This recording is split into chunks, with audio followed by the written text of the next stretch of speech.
Hi, my name is Rochelle Wilder. I am the founder of Therapy is Healing, which is a telehealth company for private practice, treating individuals who have struggled with depression, anxiety, life transitions, relationship issues, and grief. And I'm speaking today with Brandon Cooper, and we're going to be having conversations about founders and CEOs that may have struggles with mental health.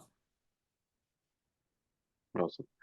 Yeah, thanks for having a conversation with me. I felt it was really important for a lot of founders out there to understand that the mental game is a very big part of the business game, the life game, and then having that balance in between. So, me personally, for those who don't know me, as you mentioned, I'm the CEO of Aphid. We're an artificial intelligence company looking to disrupt the workforce economy by allowing artificial intelligence robots to do work on your behalf. So you don't have to work 40 hours a week. Our mission that we created back in like 2018, 2019 is starting to come to fruition now for things that we put in, the seeds that we planted years ago. And glad to be here and talk about it. Awesome, awesome. Great. Alrighty then. Okay, so we can start with talking about high stress levels. So, how has that impacted you with founding Aphid and managing it so far? Yeah, no 2 days are the same. You never know what's going to hit your desk at any particular time. It could be Hmm. something where it's something going on at home. It could be something with a team member. It could be something physical. Like back, for instance, back in August of last year, I tore my Achilles. I Mm. ruptured it. Uh, as soon as I got back from vacation, the very next day, went and played basketball, and then it happened. And that was something I didn't Oh foresee. my God. Um, yeah, it sucks. And that part really, God doesn't make any mistakes, but it was really just him slowing my mind down, Hmm. which allowed me, you learn a lot about yourself during the injury. Hmm. Because you may scoff at certain injuries like, oh, they'll be okay, but until you actually endure the process of not being able to hold plates in your hand, like it's on crutches, so uh, couldn't pick anything up to go room to room. So if you don't have anyone there helping you, you start to realize the small things that you took for granted. Can't shower on your own properly without a seat. Things like that is just crazy. Hmm. So those things kind of brought me back into a calmer state, a more relaxed state, even in business. Hmm. That created stress for me extremely, and that was, it kind of spills over everything that happens, no matter what kind of company you have. Your life stresses happen in business, and then there are the stress issues that happen within the locker room of a company. Could be someone that leaves the company, could be a key person that leaves the company unexpected, it could be a founder, co-founder, Hmm. business person leaves the company unexpected. Some people have issues where, employees or partners may steal money from them, things like that, and then they have to let them go, or there are like disputes on splits of the company. So there's an array of different things that can occur with Hmm. a company, and there's no way to prepare for things like that. The only thing that you can control, as you know, is how you respond. Hmm. Absolutely. Yeah.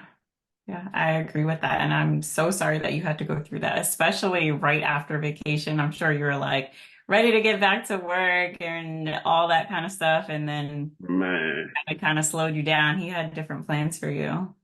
absolutely. Especially when you're still good too. Like if I was out there stinking it up, couldn't play anymore, it would suck. But Hmm. I felt good playing again. But Hmm. I didn't properly stretch, and it popped. So yeah, Yeah. here we are. Yeah, that tends to happen. Yeah. All right. And what about uncertain finances? I'm sure as a startup company, there has been some questions about how you're even going to get where it is that you want to go. Oh yeah, for certain. I've been an entrepreneur since I was 19. So you're Mm-hmm. gonna have times where, and it doesn't matter at what scale, but sometimes you may have days where okay, this is gonna be late. Certain contracts, something may be late. You're playing catch up. The finances aspect is really, really important because a business naturally cannot survive without what they call a runway in a company to scale out the company. So you need the money in the bank to continue to run it. And there are different ways that entrepreneurs do it. So some people will keep their full-time job and then work their company around their 9 to 5 job. It's a lot more.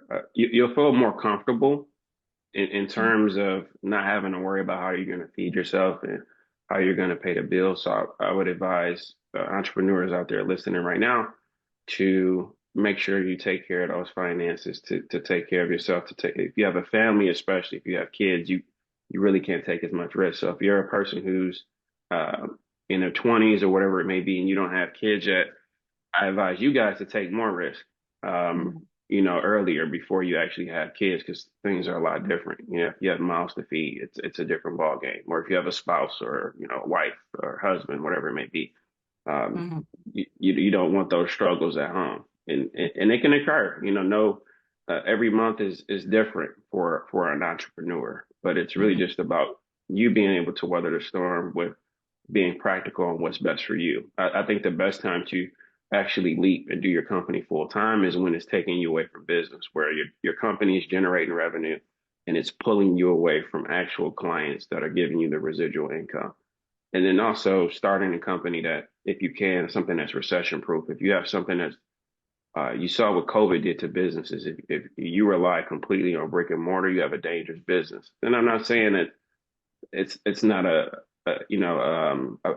bad thing, because if you have a restaurant, people have to eat. People have to Mm-hmm. come in and eat. But if you have a business that where it says, "Oh, well, COVID happened, and I was able to jump on Zoom," like how you as a therapist, you can say, "Okay, we can do virtual sessions if that permits by law, whatever it may be." I don't know the implications on that, but Mm-hmm.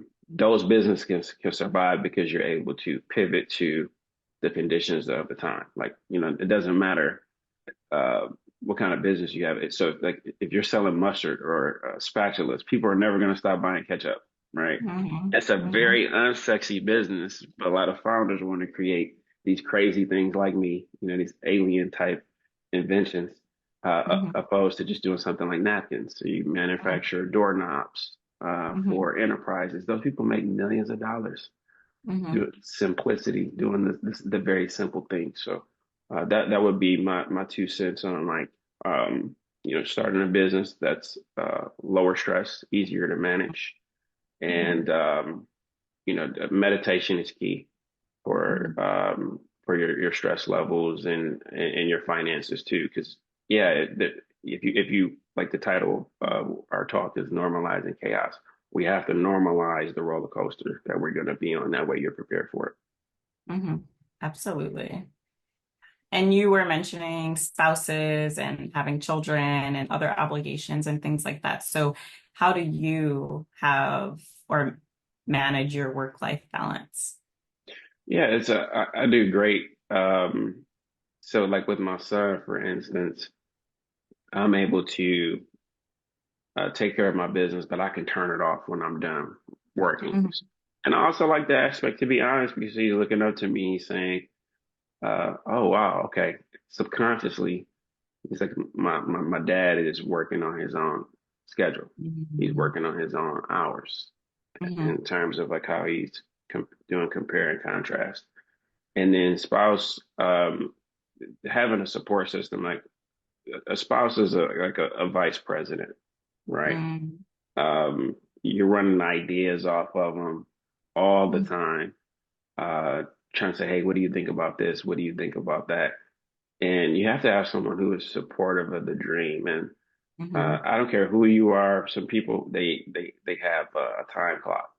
How long is this thing going to take to actually take off?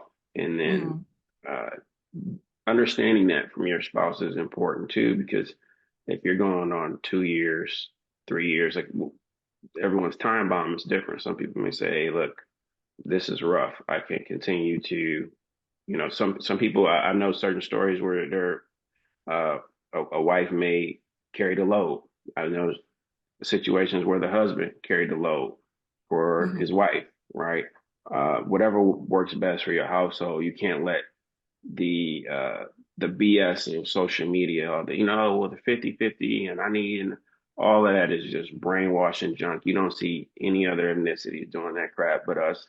um, you even see like certain ethnicities where they move in with their parents just to start a business. These are all of these different things that we as Hmm. founders need to start doing. Like if my son wants to be an entrepreneur like me, which he said he does, but Hmm. if he's like, hey, he's right out of college and he's like, hey, I want to save up for my company. Can I stay with you for a while? Absolutely. You just have to run a business because we as parents will, especially African American parents will throw them out. Hey, you're grown. Go out there and struggle, right? And it Hmm. teaches you how to, live on your own and pay your bills and things like that. But it's really setting you up for a struggle opposed to saying, hey, yeah, stay here for a little while, but this is how you can still teach financial and money management at home. And say, go ahead and start a landscaping company, go cut grass, go shovel snow. These are things that you can teach them along the way. That way, when they jump out there, they have a,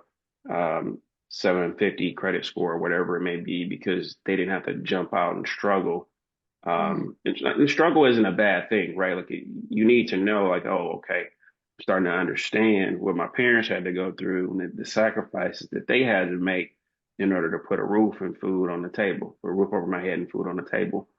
So I like those particular lessons, but I think the dynamic of the part that I mentioned before has to change. Hmm. Yeah. Yeah. And that kind of brings me to my next question about loneliness, right? Because in our community, there's not that many people doing what you're doing, right? And maybe your parents don't relate or your friends can't relate to you. So, how do you manage that feeling of loneliness?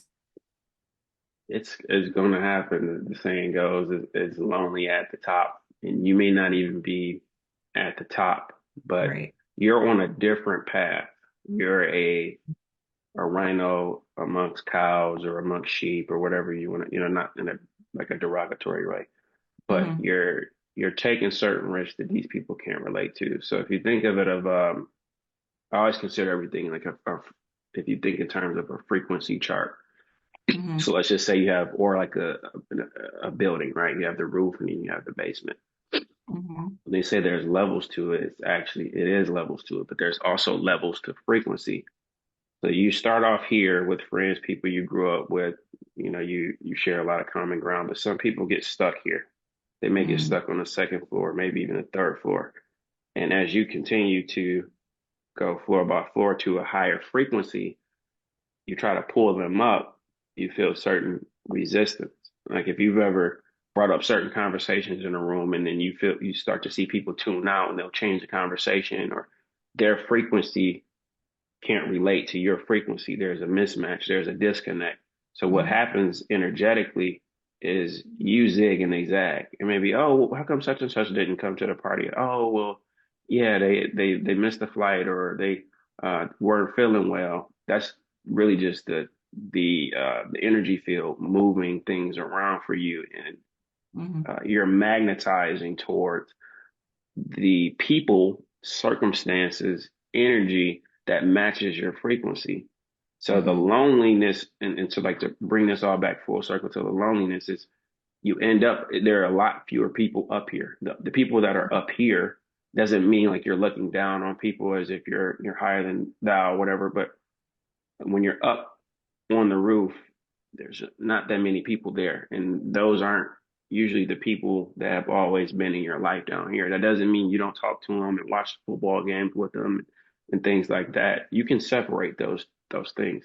But as a Hmm. founder, you can't expect things out of people that they don't have either innately in them or they don't have the energy to want to be up at that level. And that's why, prime example, you've seen like the evolution of Jay-Z and, the camp that he was rolling with, his frequency was increasing and they Hmm. continue to think they were going to continue to pop bottles forever and, buy $100,000, worth of jewelry. And Jay-Z is like, nah, man, this is my frequency. I want to create an enterprise. I want to continue to grow.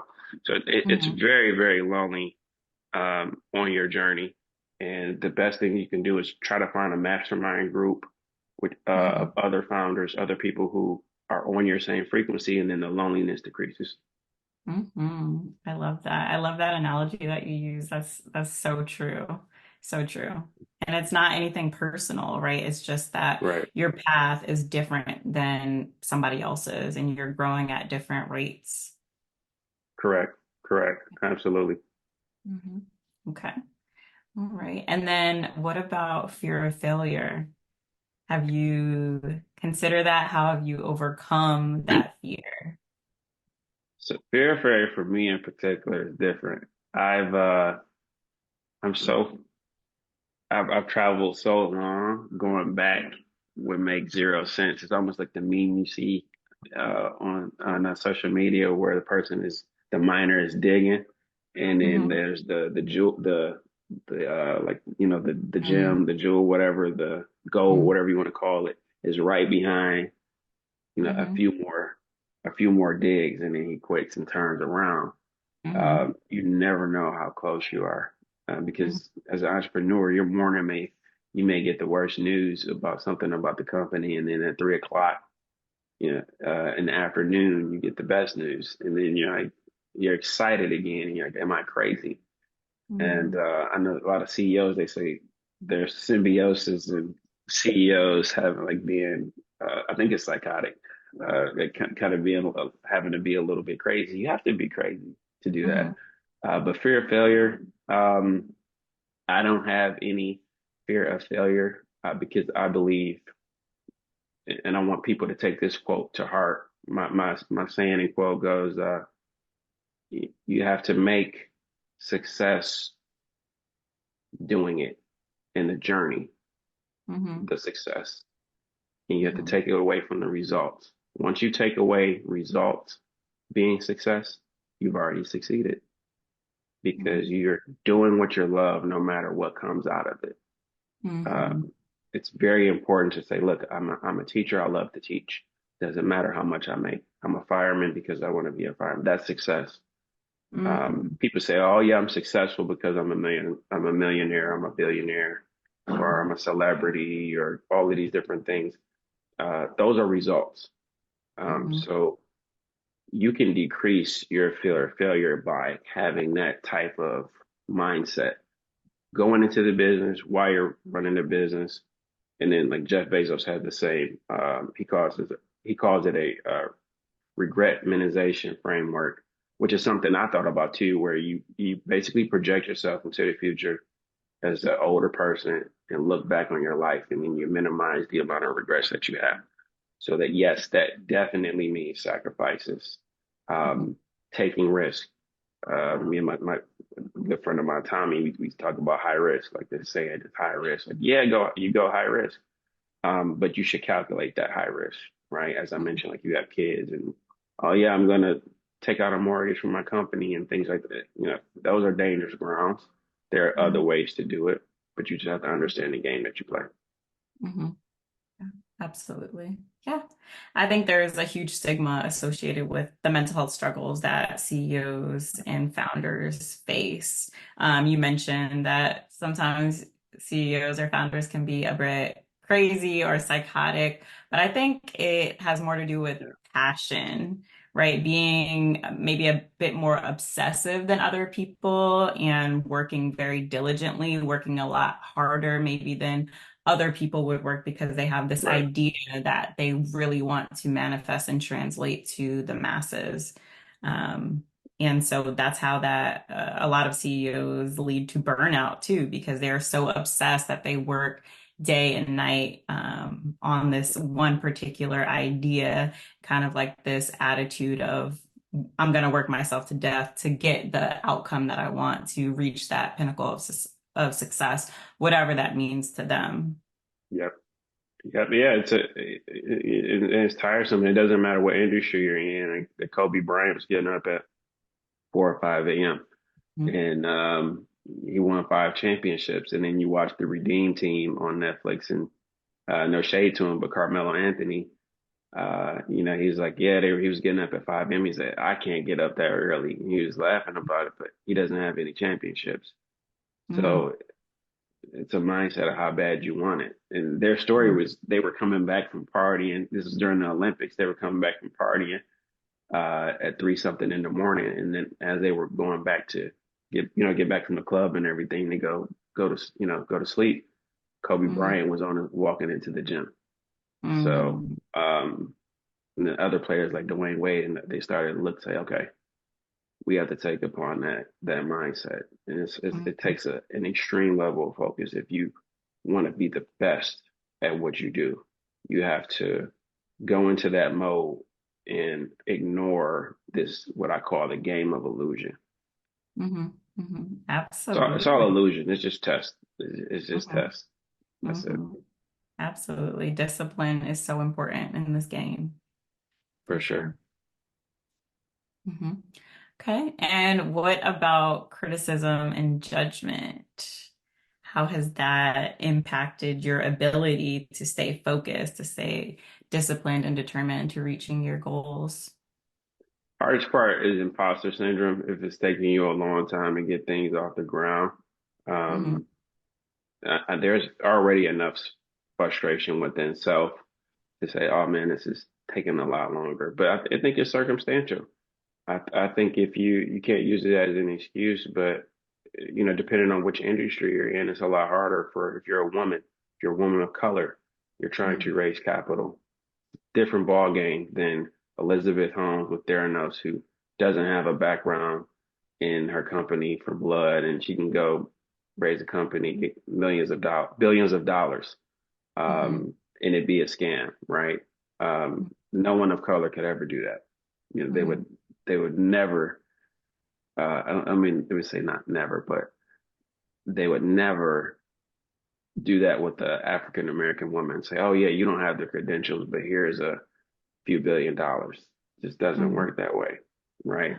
So I think, I mentioned the game that we play, the game of illusion with all of these different tests. Things will jump in front of you just like a video game where you have to beat the people throughout the stage. And then at the end, you have to do the final boss.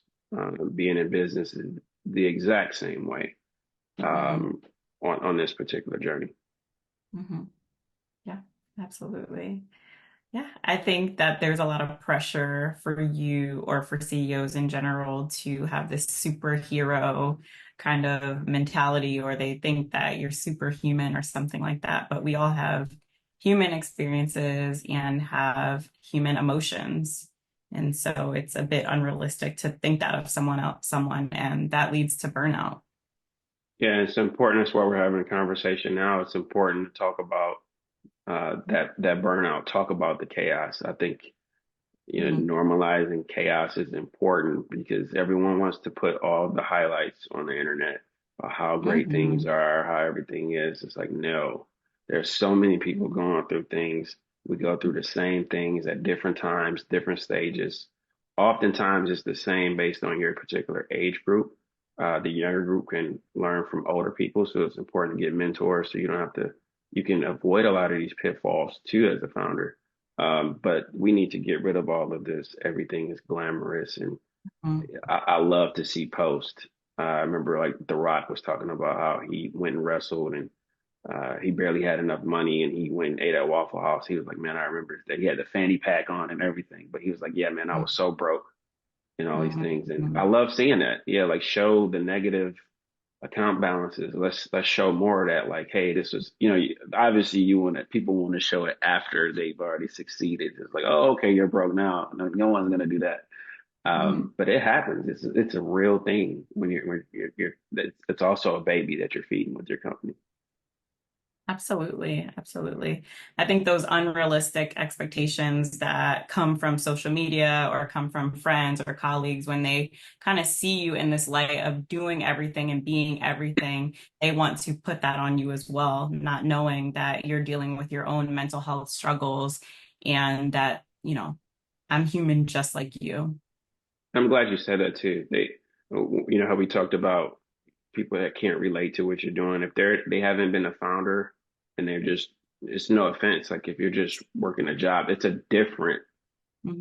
it's a different area that Hmm. you have to operate in that Yeah. work environment. You go in, you do what's required, you get your paycheck.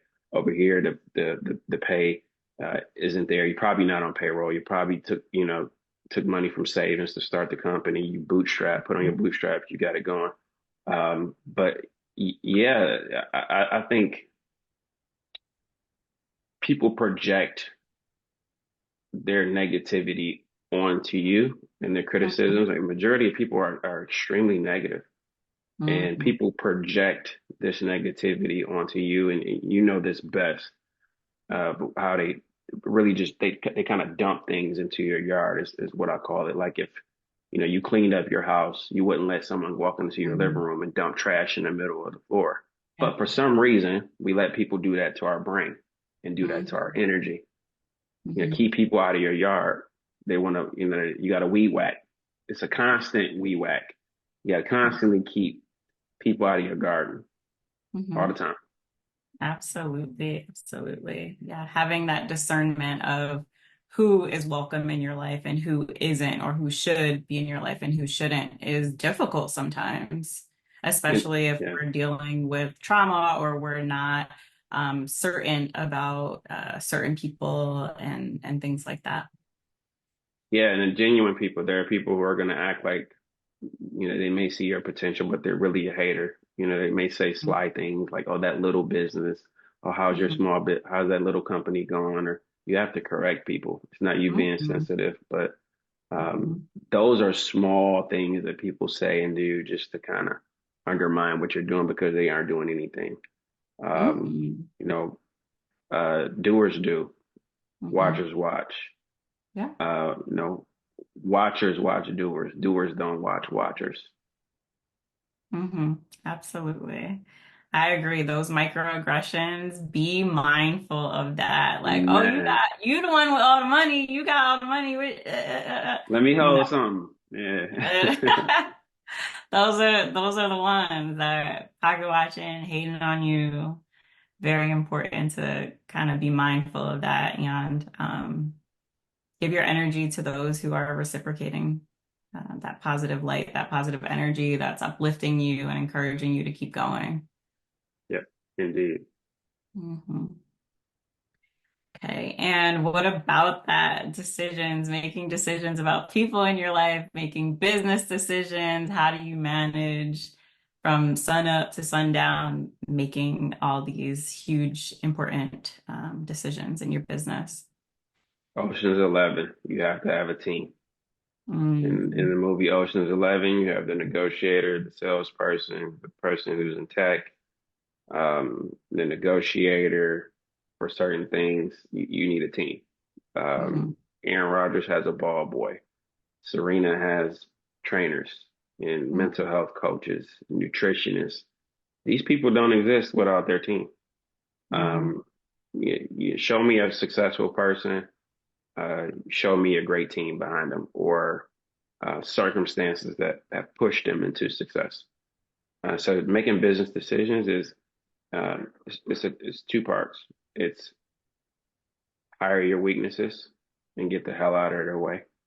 Mhm. Um, they say don't be the smartest person in the room. I think that's really, really key. Continue to move into different rooms, Mhm. um, and absorb. You learn a lot from smart people and brilliant people. You learn a lot more from idiots and morons, and they're in every room. Mhm. But you just have to have a filter that a detector that basically says, okay, idiot pile. And when I say idiot pile, I mean people who are like the sly haters, the Mhm. microaggressions. But yeah, making decisions is really taking your time, calculating it. Don't have too many, uh, irons in the fire. I think too many decisions, you're never going to come to a proper consensus. You make the tough decisions in very, very small groups.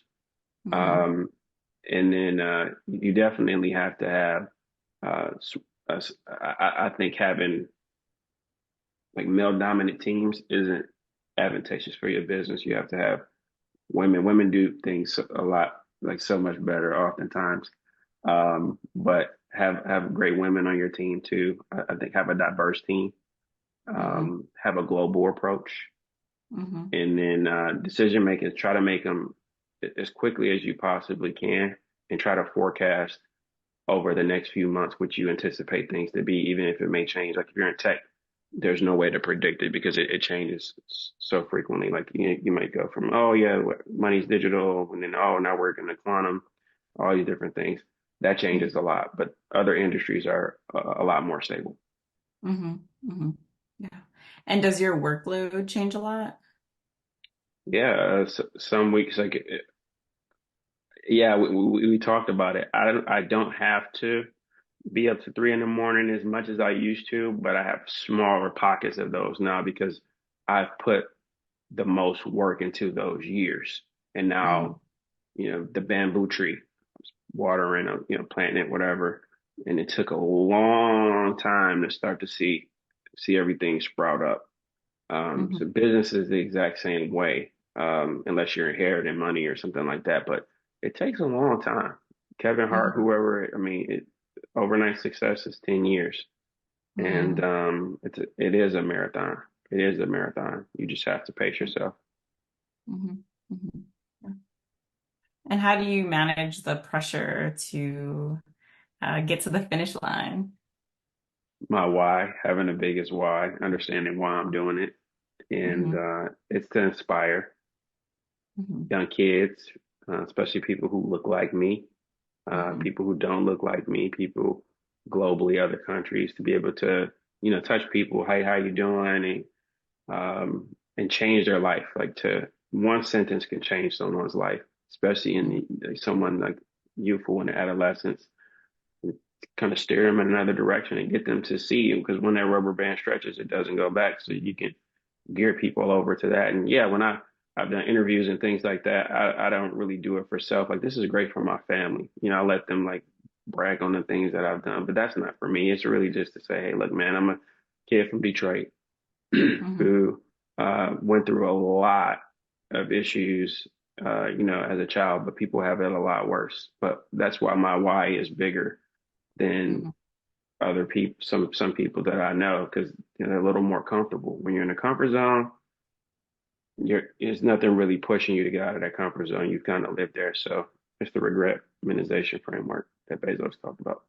Mm-hmm. Mm-hmm. Mm-hmm. Okay, I love that. Yeah. All right. And how do you adapt to change? Uh, I'm an analogy guy. It's just Mm-hmm. really when it starts raining, you pull out your umbrella. Mm-hmm. Um, if if you can forecast a lot of the calamities to come, you're a lot better prepared for those things.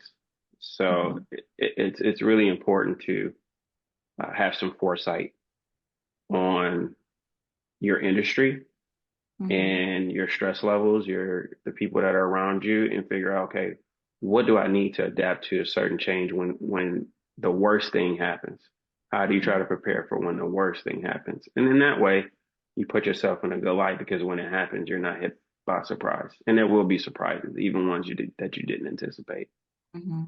But Mm-hmm. I think I do pretty well adapting to change. It's Mm-hmm. like Bill Belichick at the Patriots, or a player gets hurt, gets injured, you have to put the next person on the roster in the game, and it's no different in business Mm-hmm. and in life. Mm-hmm. Yeah, Like absolutely. could be a Mm-hmm. relationship. Someone like, oh, I don't want to be with you anymore, or whatever it may be. Let them go. You don't need Mm-hmm. those people around. Like Mm-hmm. self-respect, self-love, understand what your value is. Mm-hmm. Absolutely. And how do you deal with the sacrifices that you have to make for your business? Oh, eh, I'm so used to it, but man, the sacrifice is everything. I do the best that I can, but it's like, yeah, time away from my son and things like that, and trying to balance that out. That's the biggest sacrifice that I've made, and like being in California and things like that, and a lot of connections and things that happen out here. So, but you're doing Mm-hmm. it for their future, but also you don't want to go on the super extreme side of Yeah. things where it's like, oh, I'm not spending time with family. You have to have that balance where you're able to watch a movie or go to a baseball game with your family. It's Hmm. extremely important. Absolutely. I was going to ask you, how do you manage your own mental health? Do you see a therapist? What do you do for self-care? How do you avoid burnout? Yeah, meditation's key. I do my best to get at least 3 meditations a week. Okay. On a good week, it'll be 5. I've Mm-hmm. definitely fallen off, but meditation is definitely number one.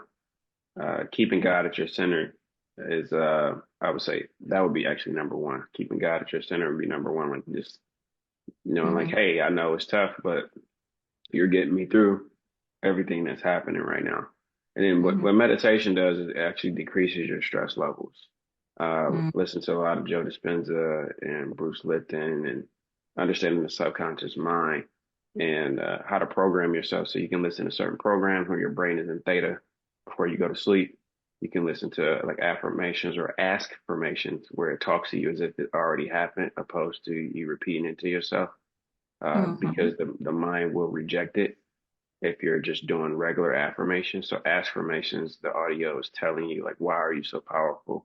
Why do you have so much money? Your brain has already accepted it because someone's or whatever the recording is saying is telling you as if it already happened. Mm-hmm. So that's a Mm-hmm. new discovery that's happening. And then the theta part is, uh, and the subconscious is responsible for 95% of everything that happens. The conscious mind is only responsible for 5 things. So if people have vision boards on these different things and none of it comes into fruition, it's because of what's happening under the hood. All of the programs or the things that you learn up until the age of 7 is what spews out in your adulthood. Bruce Lipton basically called it, he said, your life is a printout of your subconscious. And you Mm-hmm. wonder, like, man, wow, I'm saying all these different things and nothing is happening because the conscious mind is only running 5% of the show. Mm-hmm. In our only way to reprogram your brain from what happened until the age of 7 as a kid, you have to listen to those programs in theta, which is right in between being asleep and awake. Like Thomas Edison, what he used to do was he had like he would take these metal balls and then he would fall asleep and then they would drop and it would wake him back up. What he was doing was keeping his brain in theta. And he said all of the answers of what you need is actually already it's already um, in your body, in your brain, all the answers that you need for whatever problem that you're trying to solve. And that's how he was able to invent so many things. He had thousands of patents. So understanding how the brain actually works, understanding like the pineal gland, the third eye, understanding how to activate that and how to create magnetism through your thought patterns. It's extremely powerful. So I know it's like a long way to answer, but really just understanding that and understanding you are in control of how you respond is the biggest key for you to reduce your stress. Mm-hmm. If you've seen Inside Out, but the energy is like the sad person, and then the happy. It's a cartoon. It's a Disney Pixar movie. Oh, But okay. basically, I don't want to tell the movie. This would be in the trailer, Is but this a new basically, movie? no, it's old. Part 2 is actually coming out. Oh, I okay, know okay, about okay. all these movies, but Uh-huh. yeah, just check it out. I really think adult you would get a kick out of it based on your craft and your field.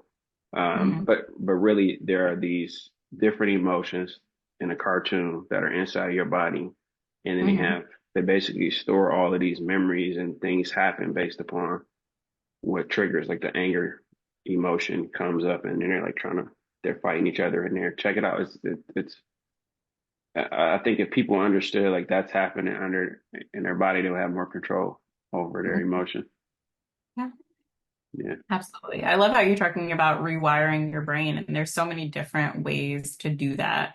I think especially helpful for people with high stress levels is focusing on exercise, moving your body, and nutrition, right? exercise. Yes. Yep. Yep. Mhm. Eating healthy meals. A lot of people are super deficient because they're eating junk food, fast food. They're working so much that they don't even have time to prepare their meals or take their time with that, right? Yep. drive-throughs and things like that. Yep. Um, and then sleeping. I think sleeping is something that a lot of people take for granted or overlook. And it's like, oh, I got 4 hours sleep last night and I'm functioning. Like it's kind of like a badge of honor. Sometimes people think that not having enough, like teen no sleep and vampire life Right. and all this kind Right. of stuff. It's like, Yeah. no, dude, like that's the most important thing that you could do for your body and your mind is getting enough sleep and having REM sleep. Yep. And so reading, journaling, there's so many different ways to rewire your brain, therapy. So I love that Yep. you touch on that. Yeah, and then I do have a mental coach, Kristen Taylor, and with my injury, I started reading books as much as I used to. I fell off on that completely and didn't really realize it until I got injured. And I'm like, oh man, yeah, I need to, because I would read things online. That was my way of reading. It was still reading, but like picking up a hardcover book and just and being able to like fly through it Yeah. it's important. And it's like, man, okay, this is 600 pages. Okay, cool. Yeah, I was able to set a goal. All right, cool. Yeah, you may set a goal to have it done in a month. It might take you a month and a half, but just finish it. Finish what you started. Yeah. Absolutely. And I'm sure that requires you to set some boundaries of like, well, I'm not going to be answering emails from this time to this time. I'm not going to be responding to any messages. Like I'm totally offline for some of this downtime, whether that's hanging out with your son or your spouse, or reading, right? Watching TV. Like you have to have that balance. And in order to have a Yep. good balance in the workplace, you have to set healthy boundaries. Yep. Set the do not disturb at a certain time. Don't Hmm. wake up immediately and grab your phone. We're all victims of it because Hmm. it's the it's the dopamine hits, and people post things. You're waiting to see how many likes you're gonna get. It's a slot machine. Hmm. You don't know how many. Okay, is it gonna be? Oh, this got 300 likes. Oh, this is 1,000 views, and all of those things. So that's how these applications become addicting, and you have to understand that. But like you said, set those boundaries and learn how to turn things off. And I do think a big part, like taking breaks from social media, are extremely important. Right. Taking breaks from your phone itself are extremely important. Like we all like the simpler time in the 90s and everything. Obviously, we were younger and we were kids and whatever, but when we didn't have cell phones, we figured out ways how to get to where we needed to go in the city without GPS.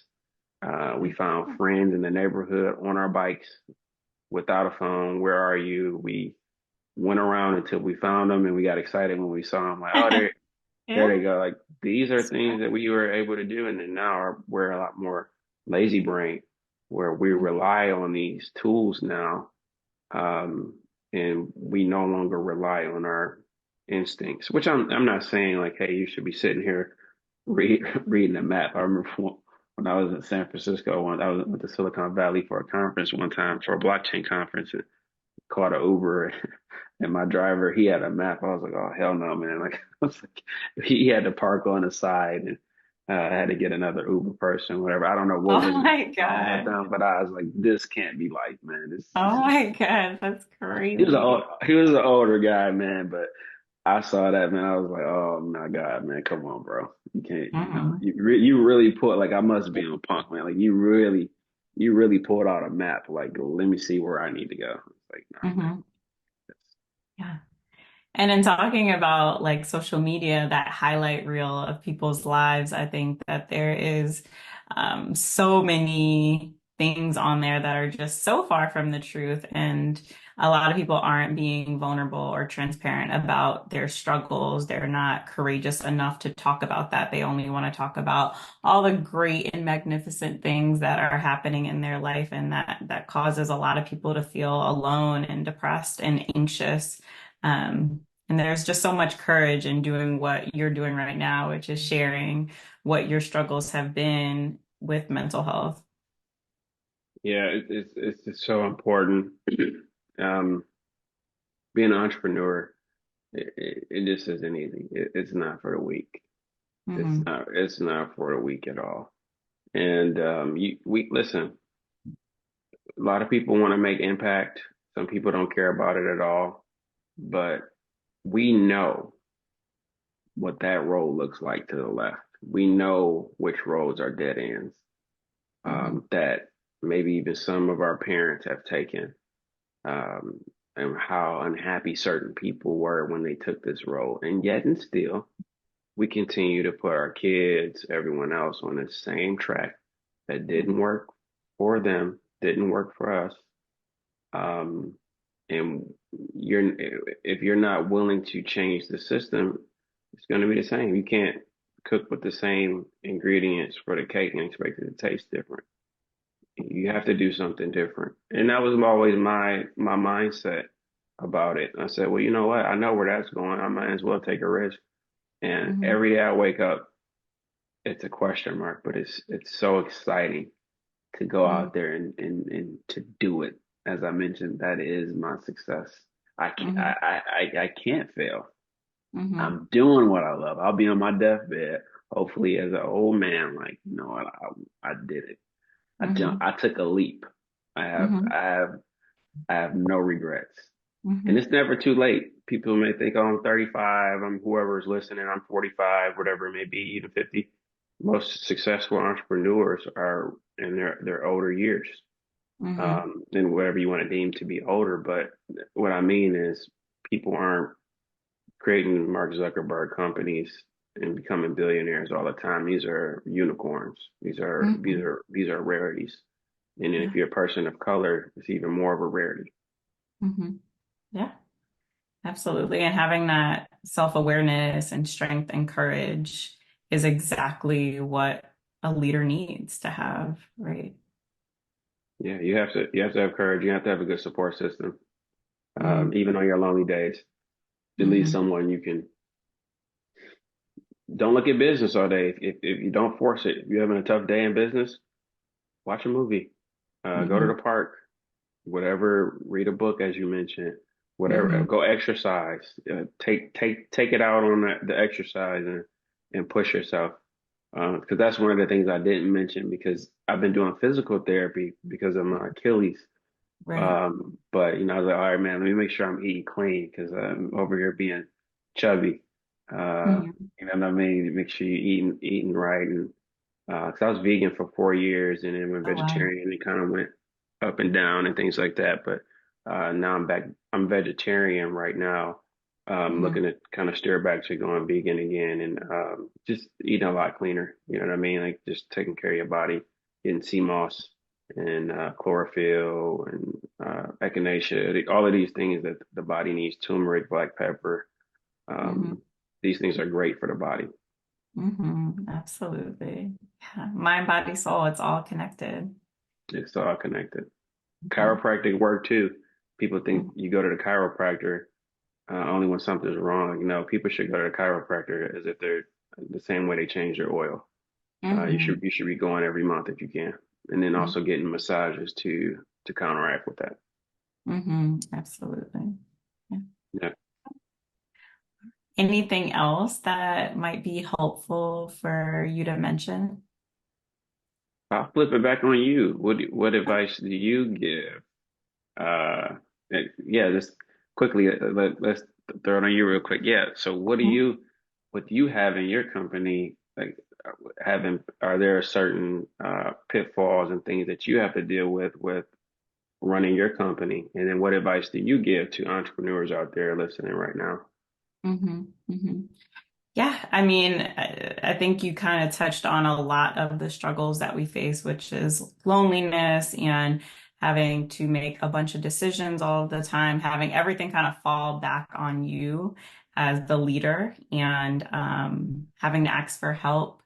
And so the advice that I would give to entrepreneurs is to do exactly that. Ask for help, making sure that you have people in your circle that are supporting you and having a professional as well, like a therapist, like you Yeah, mentioned, having a chiropractor, making sure that you're going to your yearly annual appointments, right? Stress kills, loneliness kills. And I don't think enough people are talking about how big of an impact that has on your overall life and your well-being.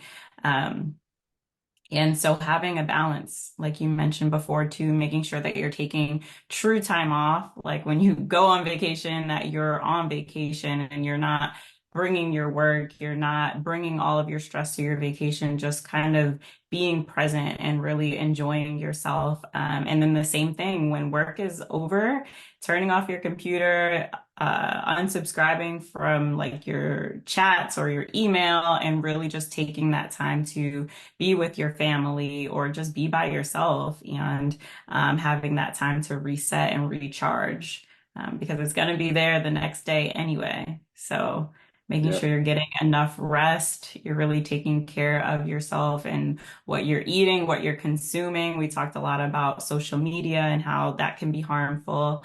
TV can be just as harmful and can be just as triggering.